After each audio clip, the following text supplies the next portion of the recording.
Hi, very good evening.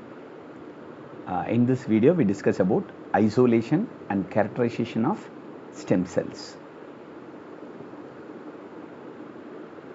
With reference to embryonic stem cells, so in the previous video, we discussed about types of stem cells and introduction of stem cells. In this video, we discuss about how we isolate stem cells.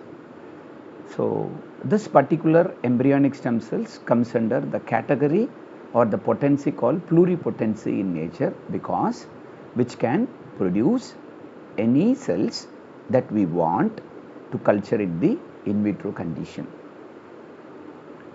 So, this special cell is derived from a blastocyst stage of embryo from mouse animal.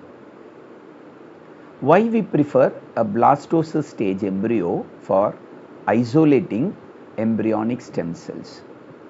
Because if we allow the embryo to grow further, where it will become gastrula, the cells get differentiated to all three germ layers like ectoderm, endoderm and mesoderm, where it is difficult to isolate our target embryonic stem cells.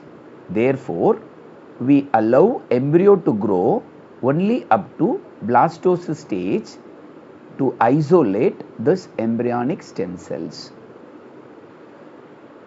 So, what will be the actual structure during this blastocyst stage? So, you can see roughly around 150 cells present in a blastocyst stage embryo, what we call blastomeres, which will be in a spear-like shape or ball-like shape, which is also consist of the outermost layer is trophectoderm, which will become in later a placenta if this is continued in uterus or in vivo condition. Parallelly, which will also have a fluid filled cavity called blastocele, and another section where which is our target inner cell mass is present. So, this inner cell mass is nothing but embryonic stem cells. Even this embryonic stem cells also isolated from embryonic germ layers, it's a germ cells which we call embryonic germ cells. This is located in primordial germ area. This may be considered as an alternate tool or alternate source for this embryonic stem cells. So, we can use not only the mouse model, even human fetus also considered to isolate this embryonic like stem cells, that is embryonic germ cells. Now we see about in detail isolation of embryonic stem cells. So, this embryonic stem cells may be isolated by several methods, by mechanical method, by enzymatic method and even immunosurgery method. So, there are three different methods, but the yield will vary. If you go with the mechanical method, where you get less yield. If you go with enzymatic method, you get moderate yield of embryonic stem cells, and if you move with immunosurgery, where your isolated embryonic stem cell yield will be maximum. Now, I have taken a mechanical method for our discussion. How we do this method? So, in vitro grown embryos used for extraction or isolation of inner cell mass. So, this is a conventional method which is isolated using vacuum connected holder and micro syringe. So, you can see over here we are using a holder which is connected with a vacuum pump, and other side you can see we use a micro syringe. So with the help of micro pipette holder which is connected with the vacuum pump, so which will keep this in a static condition, so that with the help of micro syringe we can disturb the outermost layer trophoctodome and slowly we can harvest inner cell mass which is present in the center. So where to do this successfully, we have to dissect carefully by removing xenopellucida and trophoblast, so that we can harvest ICM or inner cell mass successfully. As I told you, using this mechanical method, the ICM yield is very negligible. Derived from the inner cell mass or epiblast of the blastocyst, where we can look for how to culture this for a long term maintenance. So this inner cell mass have an ability to undergo an unlimited number of symmetrical division without differentiation. So this is a main or an important point. We should not allow this special cells to differentiate. Once it is differentiated, then we cannot retain the property of pluripotency. So which will, during that pluripotency stage, which will exhibit a stable, a diploid nature and normal complement of chromosomes. This pluripotent embryonic stem cells have an ability to differentiate to 3 primary germ layers like endosome, mesosome and ectodome.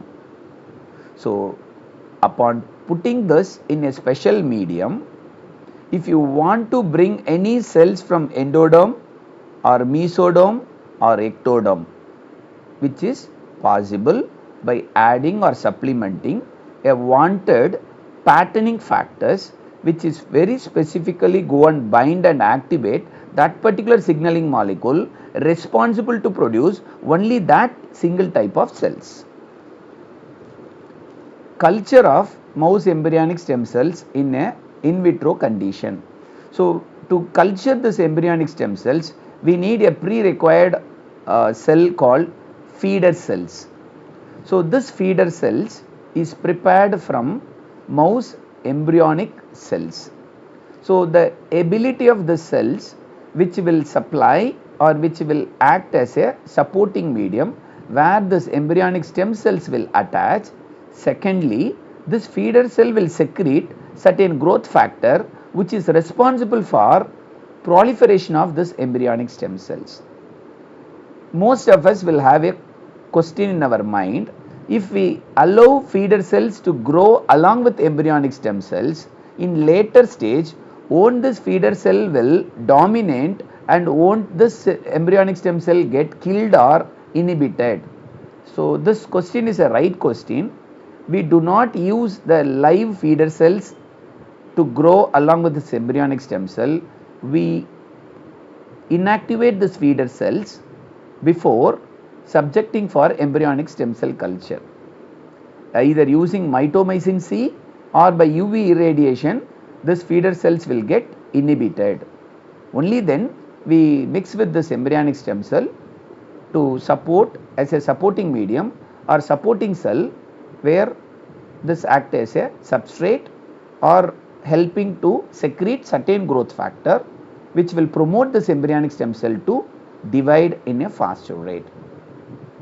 See, as I mentioned, this feeder cell helps in attachment and release certain nutrients into the medium that will support cell to grow.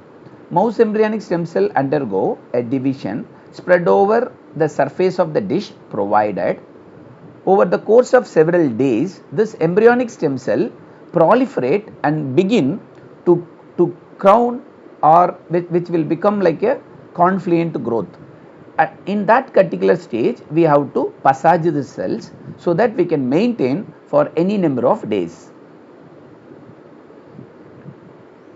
Moving on to the structure, how it looks upon growing in a in vitro condition. You can see the embryonic stem cell cultured in MEF feeder cell, that is mouse embryonic feeder cells. So this is mouse embryonic feeder cells around this inner cell mass. So this is inner cell mass which will slowly grow like this, where you can see which is moving towards a peripheral region and which is getting expanded when compared to the first slide. So now this is almost moving out of the seeded cell, seeded area, which shows this is have an ability to differentiate. So we have to carefully manage and monitor what time it has to be subcultured before getting differentiated. Suppose if you want to differentiate cells where you can see a colony formation, this colony may be called as embryoid, having ability to produce all three germ layers, ectoderm, endoderm and mesoderm cells. Moving on to next piece of cell, isolation of adult stem cells. So this is another important domain like that of embryonic stem cells. So hematopoietic stem cell is the one which is easily isolated from bone marrow. Not only bone marrow is the source, all adult tissues present in our body will be the source for isolating adult stem cells. For an example, I have taken bone marrow as a source where we can easily isolate the wanted adult stem cells for the further maintenance and characterization. So the procedure will continue in different interval of time until the adequate yield is achieved, because we are giving a anesthesia to the animal where we collect this bone marrow multiple times. In single attempt we will not get as enough cell that we require for our culture or for characterization. So after harvesting the hematopoietic stem cell, so this will be immediately cryopreserved or processed for culture, meaning either you can enrich with the help of FACS or you can preserve using cryocan or liquid nitrogen for future use. Since bone marrow contains many types of cells, it is mandatory to subject for enrichment, meaning purification, where we have to depend on a device called FACS. So the cells has to be treated with many fluorochromes targeting your wanted cell population and the related population isolated from the bone marrow. After purification, hematopoietic stem cells will be cultured in a flask containing culture medium with appropriate growth factors. So in this picture you can see the bone marrow is the source. This bone marrow contains, there are multiple cells along with your wanted hematopoietic stem cells. So this again you can see there is osteocytes, there is hematopoietic stem cells, there is adipocytes, there is skeletal muscle cells. So where there are n number of population present in the bone marrow, but our target cell is hematopoietic stem cells. Therefore we use FACS to harvest or to extract or separate this alone. Later this will be used for culturing our wanted cell population, whether you need B cell or T cell or basophil or mast cell, which cell is required for your experiment. How to identify? Though I use FACS, how to identify? There are certain stem cell markers, like you can distinguish or separate based on the morphology, using cell cycle analysis, using alkaline phosphatase analysis, analysis of telomerase protein expression, analysis of telomere gene expression pattern, identification of surface markers like TRA1 TRA1 and SSE A3 and 4, identification of intracellular markers like OCT4, NANOG and KL4. Finally, you can check with genome analysis. There are few identification techniques we will discuss, with the help of karyotyping we can check whether the stem cell retain in the same potency or it get differentiated. So karyotyping is an examination of cellular chromosome number and morphology, where it differ in the size, position, centromere position and change in the banding pattern. Even stem cell culture can be accumulate changes including chromosomal abnormality while you are culturing in the in vitro condition. Alteration in the genome can lead to change in the gene expression pattern and cellular function, which promote cell differentiation. Thus, it is crucial to monitor a culture for any chromosomal abnormality, particularly for stem cells intended for therapeutic uses. SNP analysis is another important characterization tool used for stem cell analysis.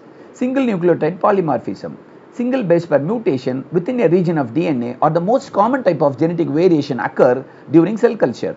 SNP may accumulate in the stem cell population over time. Suppose if you are culturing this for longer duration, this SNP accumulation may occur. So it is better to do SNP analysis for every week or in different interval of time to maintain stem cell potency. So this lead phenotypic changes that influence survival or growth rate. These genetic changes may result in unwanted outcomes such as loss of pluripotency and gain of tumorogenicity. SNP can be identified using PCR, microarrays and even DNA sequencing. Aneuploidy, unbalanced translocation, deletion, duplication can be detected with SNP arrays. The next analysis tool is instrument flow cytometer. So this is commonly used technique for analysis of stem cells. Fluorescently tagged monoclonal antibody can be used to distinguish specific cell population. If you have a heterogeneous population or multiple cells, you need only single cell from that group. This monoclonal antibody tagged fluorescents, fluorochromes may help you to identify or isolate or separate your target cell. Cell sorting can be used to physically separate different stem cell population during maintenance as well as expansion of stem cell culture. There are large number of well-characterized cell markers available in the market that can be used both to determine cellular phenotype as well as to separate mixed population. The surface markers are SSE3, SSEA4 and keratin sulfate antigen, TRA1260 and TRA1281 are commonly used antigen for identifying and sorting embryonic stem cells population. Immunocytochemistry. This is another tool used for analysis of stem cells. So this immunochemistry is predominantly used to confirm the presence and absence of protein expression in stem cells. Cells usually fixed or incubated with antibody targeting specific proteins prior to fluorescence imaging or fluorescence microscopy. In addition to providing information about number of cell expression protein, information can be obtained about relative expression level and subcellular localization of target proteins. Immunohistochemistry is also used to visualize stem cells in tissues, including the engraftment of stem cell after transplantation. In experimental models of tissue and whole organism, stem cell can be transduced to express a protein that can be easily tracked. RT-PCR, this is another important tool having a sensitive method to analyze stem cells. Reverse transcription quantitative or PCR, we call it a quantitative PCR, which provide details like rapid, sensitive, quantitative methods for monitoring gene expression profile of any cell population, whether it belongs to pluripotency or multipotency or oligopotency in nature. The level of transcription factors such as OCT4, NANOG, SOX2 and other synergetic factors determine whether it is a pluripotency is maintained or it get differentiated. Multiplexed RT-PCR is also in recent days used to assay, and the panel provide an efficient way to screen and quantify transcription factor which is released during the culture condition, kinases and other molecules involved in both maintaining and pluripotency in differentiation pattern. The ability to do multiplex transcriptome analysis increases the sensitivity of the determining the status of the cell, whether the divide or it get differentiated or it undergo necrosis. There are some of the applications of stem cells in animal health as well as in human.